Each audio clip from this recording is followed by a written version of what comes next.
Bear with me as I make an attempt to leverage technology this morning. So one of the things I discovered yesterday is I could take my PowerPoint and I can mark it up with my iPad. All right, kind of neat. So another new skill. And that's what I want to challenge you with today. I'm going to talk to you about developing people. I'm going to talk to you about how to impact your organization in a way that maybe you hadn't thought about. And it's a little bit of a burden, it's a big step, but it's very important to the future of not only your organizations, but to the country. Okay. So, I'm going to tell you, start here with just a little fable, okay? Has anybody, I'll show of hands here, hired what they thought was like a rock star? Hired an engineer, a great engineer, man, they did really, really well. Anybody, show of hands? Did they all turn out great? How come? All right? So there's a couple of people, Brody and Charlotte. Brody, was your typical farm kid, strong, right? Great work ethic. He's got mechanical ability. He goes to school for the first time. He graduates and he joins Here We Go Widgets, my fictitious little fable company, right? And we also have Charlotte. Charlotte was an interesting young woman, very curious. She built Legos, science club, basketball team. She was kind of a natural leader, if you will, amongst the girls. So she was the one you had to watch out for, right? Ladies. And then she chose engineering, graduated near top of her class, and she joined Here We Go Widgets. And so, when you think about that, given these strong backgrounds, who do you think was successful in their roles at WeGo? How many think Brody? How many think Charlotte? Now you're both right? They both were successful. They both were promoted. They both did outstanding work. They were, in today's jargon, as you say, rock stars, right? And so what do you do when you have a rock star in your organization? Anybody? Give them more, promote them, right? Yeah. So Brody became the engineering manager. Outstanding. Charlotte, they moved her into a manufacturing engineering supervisor role. Now what do you think happens? Charlotte left. She couldn't take manufacturing. It's understandable. I spent 30 years there. And she was a smart girl, so she probably did. Actually, here's what happened. Brody lost 2 key engineers within 3 months. His management style was very autocratic. He had numerous meetings, and he micromanaged. Essentially, it's my way approach. He didn't ask for ideas. He didn't ask for input. And unfortunately, management got very concerned, because what happened here? We had this great engineer, and now suddenly not doing well. Charlotte, on the other hand, saw great impact. Efficiencies improved, throughput improved in the operation. And one of the things that she did was she recognized she didn't know it all. So she asked questions of her team. She promoted and encouraged new ideas, right? Everybody ever heard the thing, we don't do it that way? Right? She said, well, why don't we do it that way? And what else could we do differently, right? Well, what does that do to an organization and to an individual? It gives them energy, right? There's a little excitement. Hey, yeah, we've been thinking about that for a long time, right? Management also noticed this, and looked to promote her again.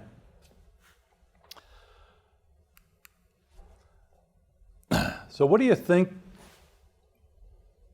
was the difference? How could we have picked up on this? What could we have done as management to avoid these two starkly different results, right? Because they both came to the organization, seemed to flourish, seemed to do very well, And so we gave them another opportunity to grow in the organization. And one continued to grow and flourish, and the other one failed miserably. Why is that? It's not a rhetorical question. So throw some ideas out here. Why do you think Brody failed? Or why do you think Charlotte was successful? Charlotte listened to her employees. Charlotte's okay. Great. Any thoughts? Brody wasn't mentored really on how to lead. Ah, yeah. Great point. Brody wasn't mentored on how to lead. Right? Subject matter experts aren't necessarily people managers. Subject management experts are not people managers.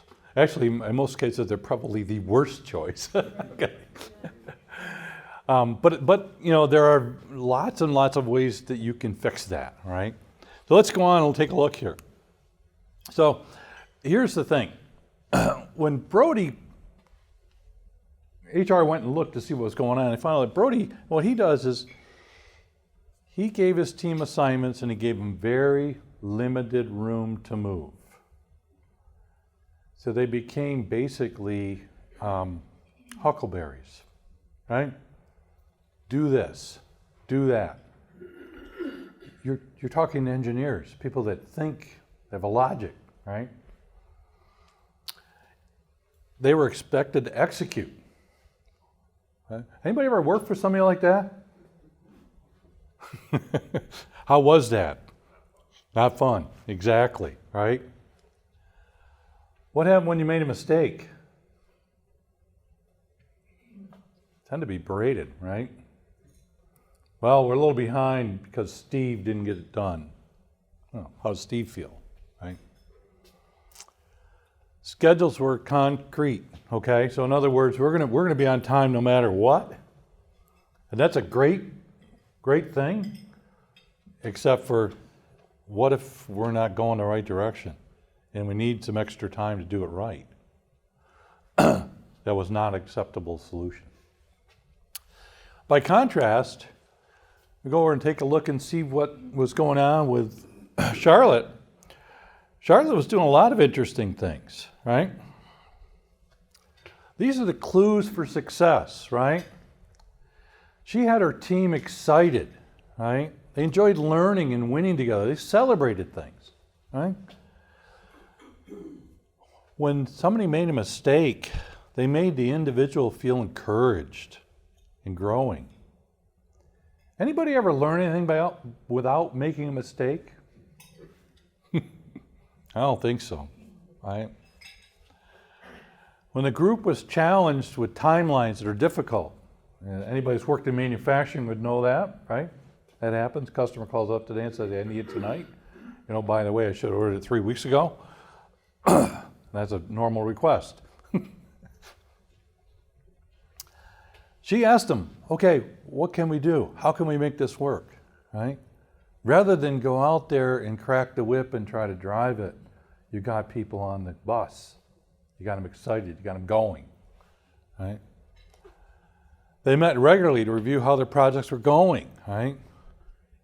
And they knew that they could always get help when they got stuck.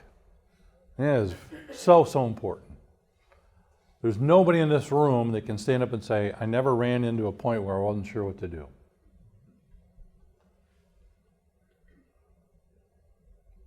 Right?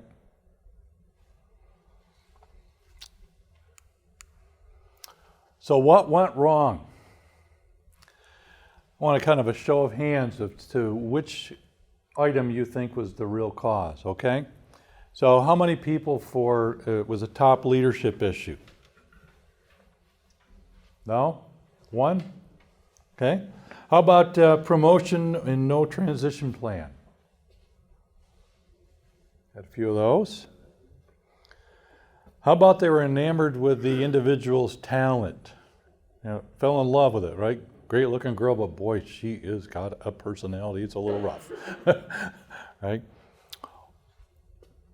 How about failing to act quickly and decisively, right? Yeah, the short answer is all of these are part of the cause, right? I want to pause for a second. On the table is a takeaway sheet. You'll each find one there. It's there for you to begin to take some notes now from this fable. And I thought sometimes, to convey a concept, a story does a lot more. And that was the point here, is that we have these two individuals and they didn't do very well. And part of it, they didn't do very well because when you're an engineer, you have this skill set. When you're a supervisor or a manager, you have a different skill set. When we interviewed the engineer, right, that was, okay, were they technical, focused, analytical? Yeah, all those good things, right? But if we were hiring that person to be a supervisor, what would we have been looking for? These skills, right? Totally different skill set. You wouldn't call a plumber to put a new roof on your house. But we do it every day. We take an engineer and stick him in a manager role. But we don't train them. I'm not saying a plumber couldn't probably put a roof on. But it might be an interesting little exercise to videotape and put on TikTok or something, right?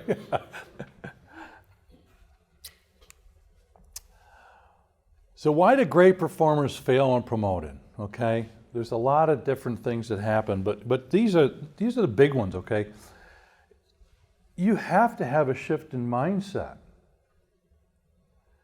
You're an individual performer. What happens is on me. Now, when I take over as manager or supervisor, what happens with the team is my responsibility, but I have to encourage it. Right? It's a totally different approach. And you also have to recognize that in most cases, as a manager or supervisor, you're going to be better able to do whatever task you assign. Absolutely. Okay? It's the reason you're where you are and they work for you. Now the question is, what are you going to do to help them get better? That's that mind shift change. Okay? You need a much better understanding of the business, right? Okay, when I'm an engineer, I know what I got to do. I got to design a new widget. When I'm an engineering manager, what do I need to do now to impact the business positively? What's the purpose of my business? What are we trying to accomplish here? Where are we going to go in 4 or 5 years? Well, where do I get that information? It's on our website. Coaching, support, and management. I found that the number one thing in my coaching with executives that has had some of the biggest impact is role play. Right? Looking at a president of a company and saying, all right, I'm going to be that difficult employee. I want you to let me go. And let's go through this. And it's amazing how in the conversation, one, at the end, sometimes they're not ready to let the person go, okay, but they were going to, right? But how difficult it was for them, okay? This is how you teach people to be good supervisors, right? You put them in scenarios and let them learn, right? Kind of like driver's ed, right? Easy, okay? The other is to learn delegation, how to give somebody a task, but make it clear. Jeffrey was just telling a story at the table here about somebody being 53 items behind. That's great, okay? Not great that they're 53 items behind, okay? But now, what is the clear expectation to get caught up? I want to see only 40 by Friday. I want to see only 20 by Monday, whatever it might be. So it's very clearly understood what that expectation is, right? Because that's how you then can have accountability. Accountability is hard. Anybody like being held accountable? I hate it. My wife is always holding me accountable. I am the biggest problem in the house, I'm sure, okay? Unless I turn the mirror around and try to point it, that never goes well either, okay? And you need to have a certain people savvy training. You need to understand that everybody in this room is different, and the people that work for you are different. They need different things. Just because they're engineers doesn't mean they're all alike. Some of them are playing softball and drinking beer with the boys. Some of them are raising young families. Some of them are chasing who knows what, right? You need to be able to understand and relate to all of that. You need to understand the importance, especially today, the world's changed, right? If you've got a young engineer like Charlotte and she says, I need to go to my kid's Halloween costume party this Friday. I'm going to be gone for 3 hours. Do you make it difficult for her or encourage her? You got to encourage her. That's how you're going to retain employees, right? These are the things that make a difference. So what can be done? And this is the sheet that you have in front of you. Leadership needs to take ownership. Okay? I had a conversation with a CEO this past week. Matter of fact, it was just Wednesday. It's a $200 million company. It's 700-800 employees. And he was kind of lamenting about the amount of time he was spending in the peer group, and the fact that maybe this full day a month was too hard, and he said he felt like he was falling behind, and he needed to do this and that. And I said, well, tell me, what are you not doing? Well, I got everything done. I said, well, what happens when you don't have stuff to do? He goes, well, I've always got reports and stuff to do. I said, when do you go out and just walk around? I said, the other day I was sitting back and looking at my career, and I remember days where I would come back from lunch and realize, you know what, I've got through the meetings, I got a meeting at 3:30, but I don't have anything for the next 2.5 hours. Now, what could I have done? Well, I could have pulled the financials out. I could have started reading journals. I could have, there's 100 things. Instead, what I did is I got up and walked around. I'd wander down to the engineer's office and say, how's it going, guys? What are some of the challenges? I'd go out on the production floor. I'd say, hey, tell me a little bit more about what you're doing today. What are some of the challenges? Hey, do you know this is great? The company, here's what we're doing in the company. And next year we're going to have a program like this. Okay? I essentially played the role of chief engagement officer. Anybody like to play for a winning team? Yeah? Anybody work for a company where they don't know what the team's doing? How can you feel good about playing for a winning team if you don't know what they're doing? Right? This is part of sharing. That's why I say top management leadership has to take ownership of this and say, okay, how am I going to purposefully make this happen? One of the things that we did in the past at FEMA Corporation, one of the companies I ran, we had over 10 student interns all the time.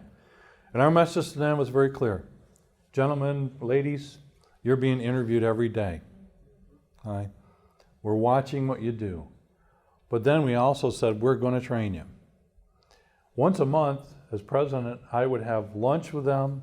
I did an actual training, and I went over basic things like how production control worked in our company, how we handled contracts, okay? Basic business principles. Not into the nitty-gritty, not into the dark side of it, even in people issues, how we handle people issues, why we have a 3-strike rule, what the importance of a review process was. Okay? Very intentional actions. Right? HR needs to monitor the process like a new hire. When you hire somebody new and you're in HR, and you're always checking in the first couple of days, how's it going? Did they show up? They've done their orientation, everything's good, right? They kind of mother them right along. You promote Bob to the new role, and all of a sudden it's like, yeah, Bob's got a new role. Make sure somebody orders his business cards. That's not, okay? It should be a lot more of that. I mean, if anything, we've got somebody now we say is a good employee, a great employee, a rock star. We want to promote them. How are we going to energize them? How are we going to make sure they're successful? That's our job as leadership. to make sure that our team, whether it's HR or the supervisor that they report to, et cetera, we should be asking those questions. So when we have a staff meeting, one of the things we ought to be doing is looking at the Vice President of Engineering and saying, how is your new engineering manager doing? What are some of the people problems you guys are faced with? If we don't ask that question, if we're not saying it and we're not talking about it, it's not important. What you ask about is what's going to be important. The key is getting a training plan. When you make that transition, you should be thinking about, okay, what trainings do I want to make sure that Brody receives, that Charlotte receives over the first 6 months of their tenure in this new role. It should be written down, not just a casual discussion at the water fountain with the HR director, but an actual written plan.